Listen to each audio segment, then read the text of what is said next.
Assalamualaikum warahmatullahi wabarakatuh. Kami dari kelompok 2 mata kuliah Media Pembelajaran Matematika yang terdiri dari Fatmawati dan Evi Lailatun Nadhiroh akan mempresentasikan hasil kerja kelompok kami. Baik, selanjutnya saya akan menjelaskan tentang materi hubungan antara koefisien dengan grafik fungsi kuadrat.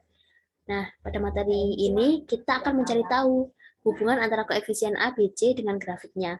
Nah, kita tahu persamaan umum fungsi kuadrat yaitu Y sama dengan AX kuadrat plus BX plus C.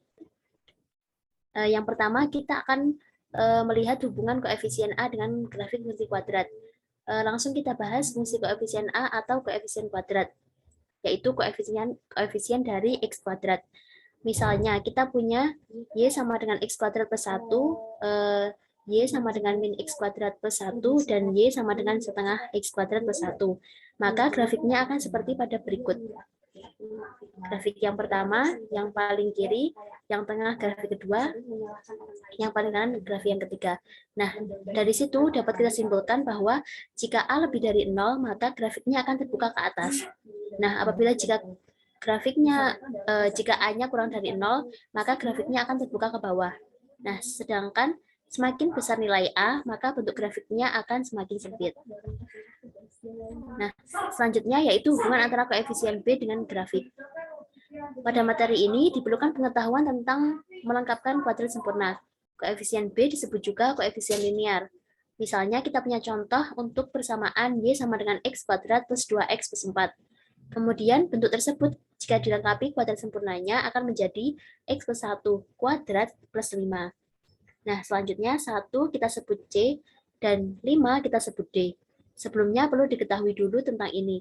Jika C positif, maka sumbu simetri X sama dengan min C, titik puncaknya yaitu min C, D. Nah, jika C negatif, maka sumbu simetri X sama dengan C, dan puncaknya yaitu C, D. Maka grafiknya akan seperti berikut. Nah, seperti itu. Nah, sekarang pengaruh hubungan konstanta C. Konstanta C berpengaruh pada titik potong sumbu Y. Jika C semakin besar, semakin berada di atas. Nah, jika C semakin kecil, maka semakin berada di bawah. Perhatikan grafik di bawah ini. Nah, itu. Untuk grafik yang berwarna merah, persamaannya yaitu Y sama dengan X kuadrat plus 2. Nah, untuk yang warna biru, persamaannya yaitu Y sama dengan X kuadrat plus 1. Nah, di situ kita bisa lihat bahwa C-nya lebih besar yang merah, maka grafiknya berada di atas, sedangkan yang biru berada di bawah. Nah, berikut terdapat tugas-tugas yang bisa dikerjakan untuk lebih memahami konsep dari hubungan persamaan kuadrat dengan grafiknya.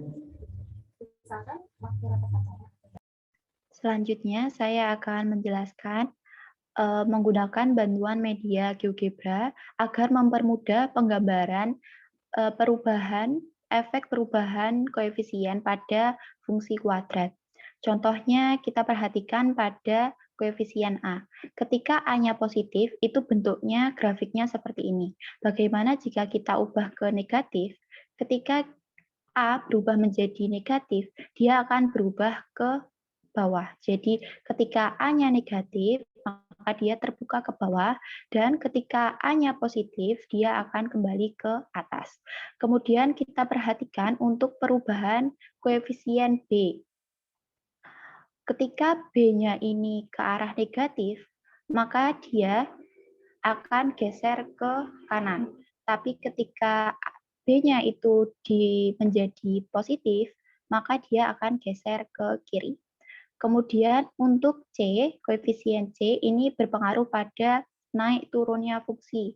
Ketika C-nya ini semakin naik, semakin besar, maka dia akan grafiknya ikut naik. Tapi ketika C-nya ini menjadi semakin kecil atau sampai negatif, maka dia menjadi turun. Berikut adalah penjelasan dari kelompok kami. Kurang lebihnya mohon maaf. Wassalamualaikum warahmatullahi wabarakatuh.